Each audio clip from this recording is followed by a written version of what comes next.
Welcome to this live. I want to talk to you about an interesting word, encouragement.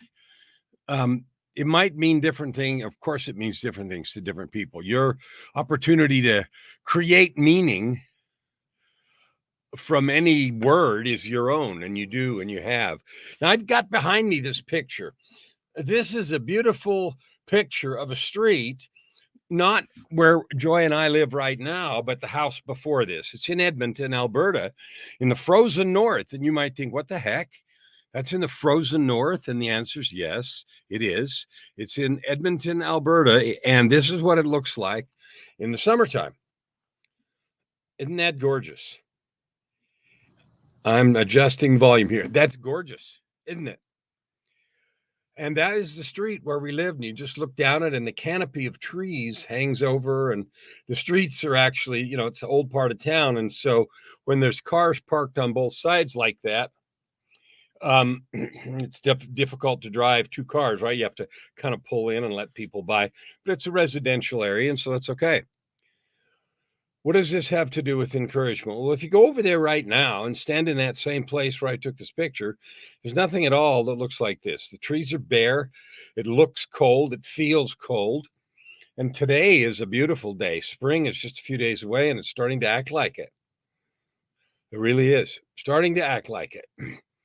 We're going to be at freezing, maybe 3 or 4 degrees above freezing today. And that might sound funny, Joy, my wife, my angel, beautiful, special wife, she's in Phoenix this week, and she told me it was 80 yesterday. And so it might be 36 or 37 today. Last week was very, very cold. Second cold snap, not as bad as that Arctic blast that there was in December or the first 2-3 weeks of January. That was horrific. But anyway, we had our last really, really cold snap last week, and now it's a little above freezing. What does all this have to do with encouragement? Well, here's the reason I'm saying that.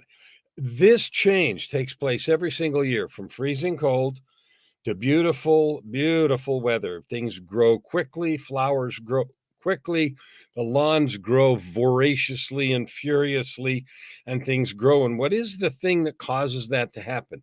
It's encouragement.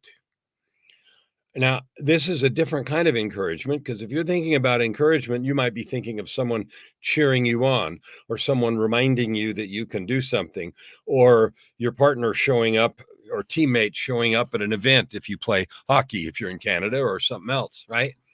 That's one kind of encouragement. But the encouragement I'm talking about here in this beautiful picture is natural cycles. For a minute, we're going to talk about several kinds. It's going to be a little bit longer today. The natural cycles is the sun starts hanging around longer. The sun starts hanging around longer, and everything that lives in the earth is heliotropic. We're attracted to light. You've all seen the pictures of trees growing crooked or plants growing crooked.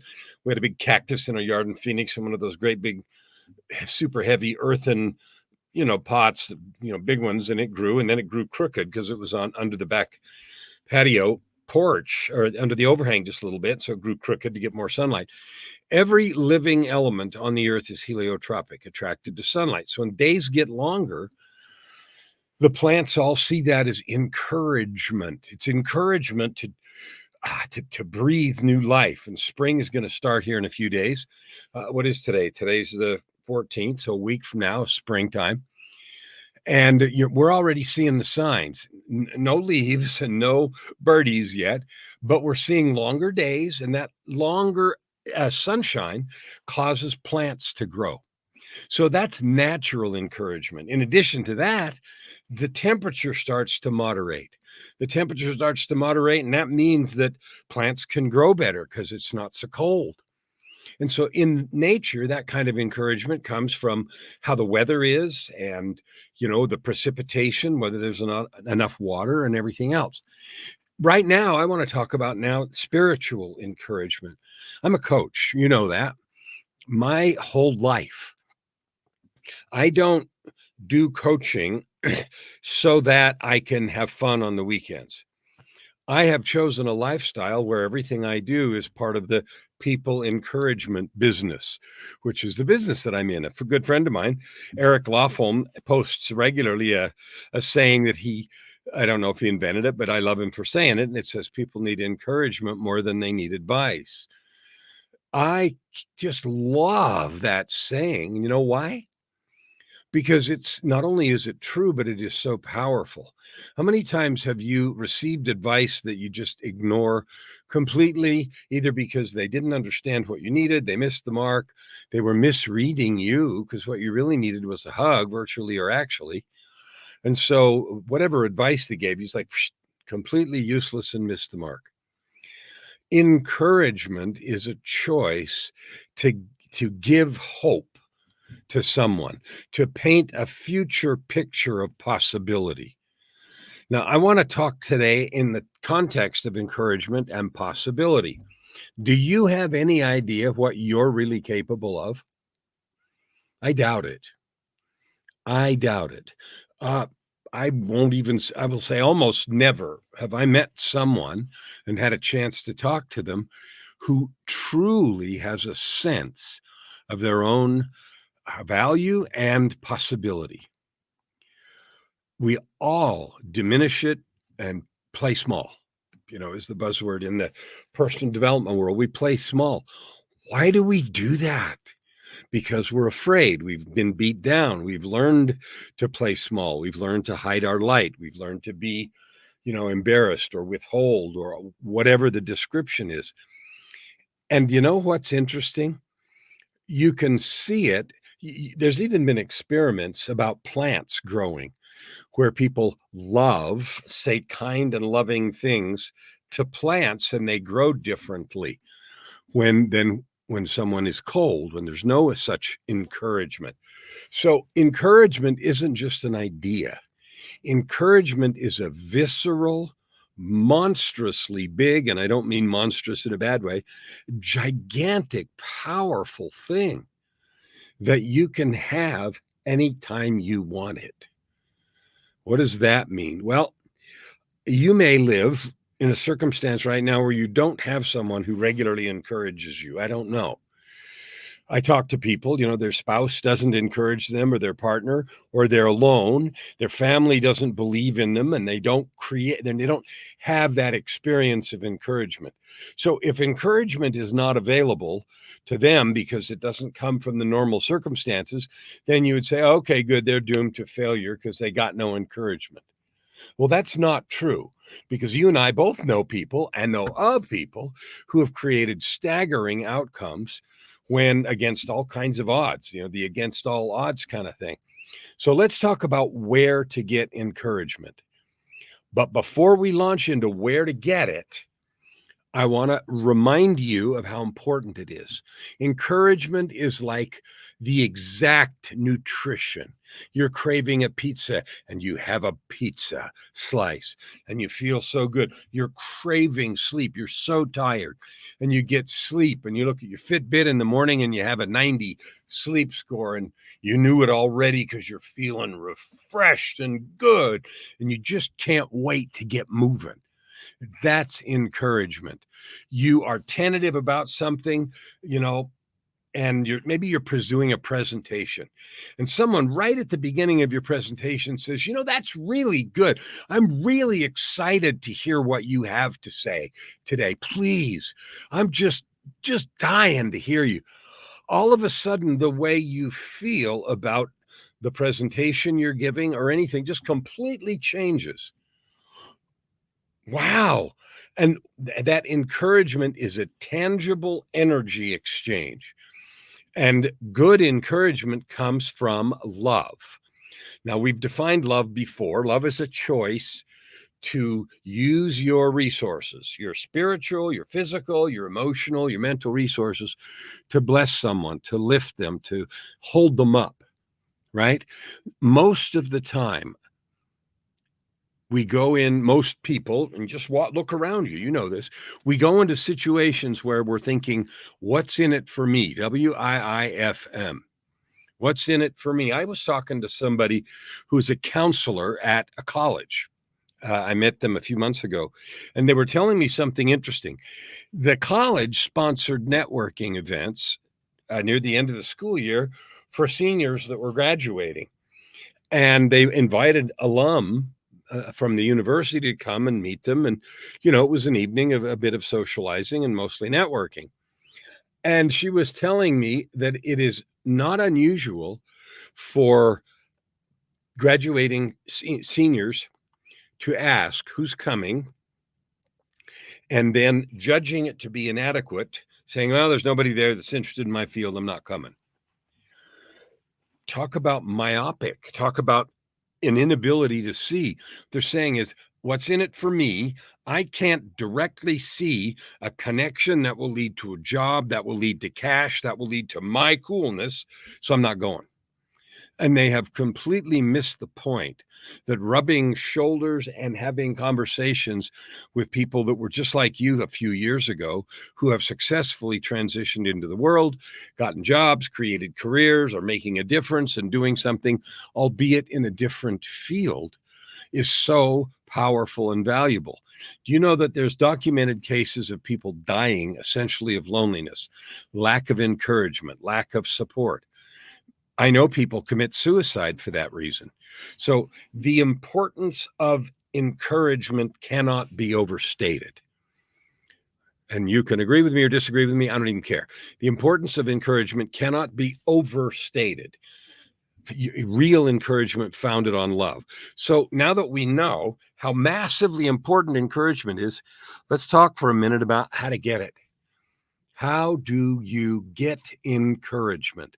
We'll talk about at a base level. We'll talk about when you failed and you're not doing well, or when you've succeeded and the fears and worries of success have pummeled you. At a regular level, okay, when you're not either in the dumps or on the mountain, you're just kind of regular. The easiest way to get encouragement. Now, I'm not talking about if you have a partner. If you have a partner, maybe they encourage you. If you're part of a group, maybe they encourage you. Number one is engage in meditation. Why in the world would I say sitting quietly in the corner of a room and, focusing on nothing, your breath or whatever? Why would that create encouragement? It's really simple. Number one, it changes your physiology. Your physiology improves, your heart rate slows, your creativity goes up, and several other things happen when you just sit quietly by yourself. Now, when your heart rate is slower, your concentration improves, you are more relaxed, your mind is clear. When that happens, you're more creative. When you're more creative, guess what? You feel more capable. And as it turns out, you are more capable. And so simply choosing to learn to meditate and then choosing to do it every day is a practice I can guarantee you will create encouragement. You will feel more encouraged about whatever it is you're trying to do today. So that's one thing. The second thing is to picture an outcome. So either during or after meditation or before or on a vision board or something, have a crystal clear picture of your outcome. Exactly what are you building, creating, writing, doing? What will it look like? What will it feel like when you have that? Ooh, that by itself can create goosebumps and excitement, and you dance. That allows you to create encouragement in yourself. Like encouragement in the body. When you receive that wave of encouragement from outside, something happens in your body. You get transformed, right? There's a chemical reaction. Well, what I'm saying is, you now have the ability to create that chemistry, to feel encouraged. Meditation, visualization, seeing the outcome, those are two things. Or if you want to know, you can know those work, and they're powerful because they are part of every high performance program in the universe. Every high performance program in athletics, in performance, in music, even in science, engineering, and other things contain elements of visualization and meditation. And the reason they do is because they've been proven over and over and over again to be successful. Now, I hear people say all the time, I don't have time, doesn't work for me, blah, blah, blah. That's just bullshit. If it's not working for you, it's because you're not working it. And if you'd like to learn how, and you'd like me to help you, I can do that. I can show you how, teach you how. My first 5 books were books on meditation. 5 books. Why did I write 5 books? Well, it's meditation applied to 5 different things, and how to make them work for you, making money, creating your own spirituality, fixing relationships, learning quickly, developing skills, performance enhancement. All those things are powerful and obvious places to apply these tools. Okay, that's 1, meditation, 2, visualization, and number 3, this is a learned skill. Learn to understand failure is not final, and it is not a judgment. It is simply a data point. Okay. And I know when you've poured your heart and soul in something, someone pees on your parade. Oh, do you like my painting? Or do you like my whatever? It sucks. That's really, it can be really hard. But the truth is, it doesn't have to be. You own your reactions. I'm going to scream that. You own your reactions to things. I was reading a book right now that deals principally with the physical part, but it talks about how Wim Hof and other people like that have been able to learn to deal with such extreme circumstances. And the truth is really simple. They have learned the truth of what I just said, which is you control your reaction. The input doesn't drive the reaction. There is a space in between input and reaction. You get to decide what's in that space, and therefore the reaction. Most people never do that. They abdicate. They let that space disappear, and they rivet the input to the reaction. And when you do that, you give away the most powerful thing it is to be human, your right to choose. And I don't mean vanilla ice cream or chocolate, although that's your choice too. What I mean is you choose your experience. I'll give you an example. In cold showers. Now, people take cold showers, and I see people do ice plunges and that sort of thing. Here in Canada, we don't need to do ice plunges. The water that comes out of the faucet for 6 or 7 months out of the year is about 2 degrees above freezing. So we're fine with the ice. But here's the thing. When you first turn the water cold and you haven't learned what I talked about, it's hard to deal with that. Your natural reaction is to panic, want to turn it off, get out, all that kind of stuff. The truth is, when you remember and choose to focus on the fact that your skin is cold, yes, the dermis of your body, it is cold. The water on that is below the temperature you wanted. But it doesn't mean you have to panic. It isn't actually going to destroy the dermis. It isn't going to die. That is the story. And so if you intervene and say, yeah, my skin is cold. Dermis is the name of the skin, the organ. My dermis is cold, and I'm going to ignore it. What happens, and I could tell you personally, what happens is you still feel the cold, but it stops being a panic. It's like, okay, my skin is cold. The temperature on my skin is X. And I'm going to ignore it. And I focus inward on my heart, or I focus on breathing or something else. And that choice of inserting something in there gives you the right to do that, or the ability to do that. So there is another piece to create encouragement. Encouragement is the power to continue over obstacles. It is the power to make choices, to move forward no matter what. It's the power to overcome disappointment. It is the power to, persevere when things have failed. And here's the truth. I talked about meditation. I talked about visualization, a positive outcome. And this third one is acknowledge and develop your ability to choose for physical reactions and for energetic or spiritual reactions. Your idea about what failure is flawed. Now, helping people learn to do this, I can promise you, is powerful. I've learned to do this, and it was difficult for me because I had lots of stories that I thought were connected like that. But over the years now, I've learned to be completely disconnected from those stories. So I don't experience that drag anymore, the pullback, the fear, the cold water on the skin, either literally or figuratively. Now that's creating only three. There's a whole bunch more ways, but that's three powerful ways that you always have. No one can take them away from you.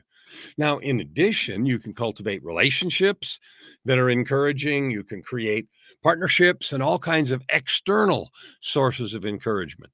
And that's the subject of another whole broadcast. And another source is connection to the divine, which we haven't even talked about either. So there are external circumstances that you can set up on purpose that are encouraging the people around you, your circumstances, and everything else. There are the internal ones, which I've talked about only three of today. And then there's the divine encouragement. So and this is a promise I make before I issue some invitations. I promise you can have all the encouragement you need to create all the success you want, to create a life of purpose, prosperity, and joy. Now, my work is to help 250 million people realize many things, but the truth of what I just said. You can create whatever you want. You don't have the limits you think you do. That may not make any sense to you at all right now, and you may think I'm full of crap, but learning to make that true is my life's work and has been my life's work for the last many years. Now I know for sure it's true from my own experience and from those that I help. So why would you not exercise your right to create genius, money, happiness, and wealth? The only reason you would say that I wouldn't do it or you don't do it is because you don't believe it's possible. It is. So here's my three invitations. One, if you're living the ultimate life right now, a life you love every single day, and you're stoked and you love it, I want to talk to you. Please reach out and let's chat. And the reason I want to talk to you is I love knowing people that are creating that kind of life, adding good to the world and that kind of impact. And the other thing is I like to have that kind of connection so we can share each other's work.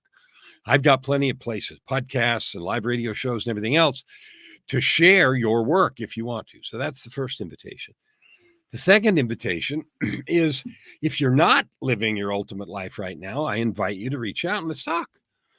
Because the only reason, unless you don't want it, like if you're not creating the money, the purpose, the joy, the happiness, if you're not stoked about your life every day and you'd like to be, then let's talk, because that's all I do is help you, 250 million of you this year, understand how to do that and show you and help you. The third invitation, so I'd like you to connect with me. Besides that, I'd love to just talk to you. I love meeting people. I really do. The third thing is I invite you to go to this URL, yourultimatelife.ca, because there are some things there, yourultimatelife.ca. They're free. They don't cost any money. They do cost time and energy and effort. But there are keys there that are the result of 15 years of work on my part about how to create love, life, prosperity, joy, excitement every single day.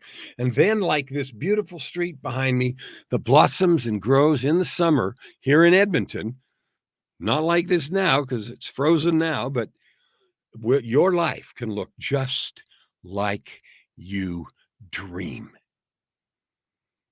I encourage you to look at your own worth, your own value, love yourself, allow yourself to receive everything that's possible. I would love to meet you. I would love to talk to you. We'll see you tomorrow.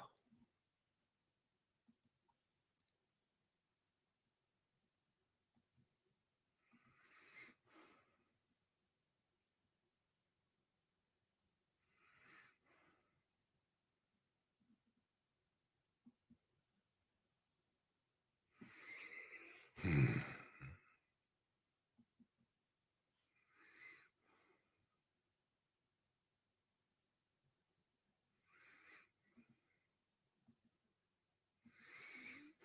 Hmm.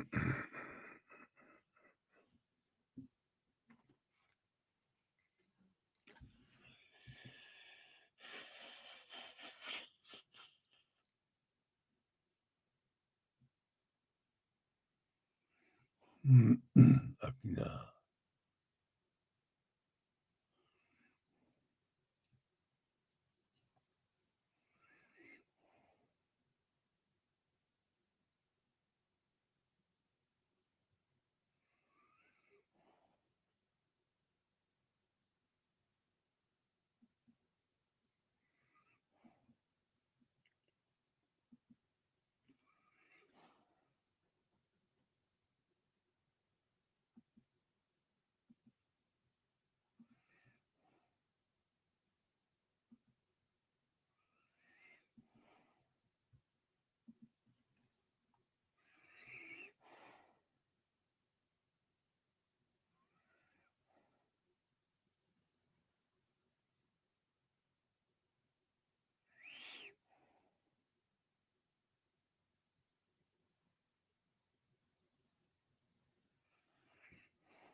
Hmm.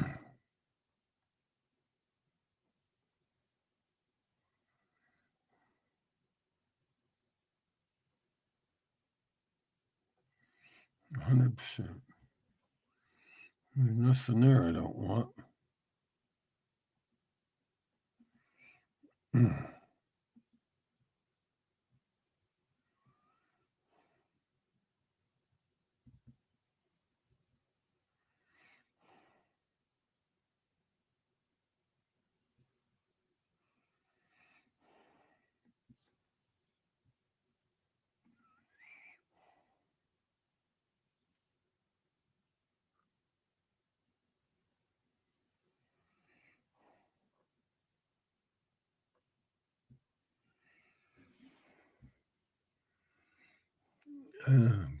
That's it. I'm in.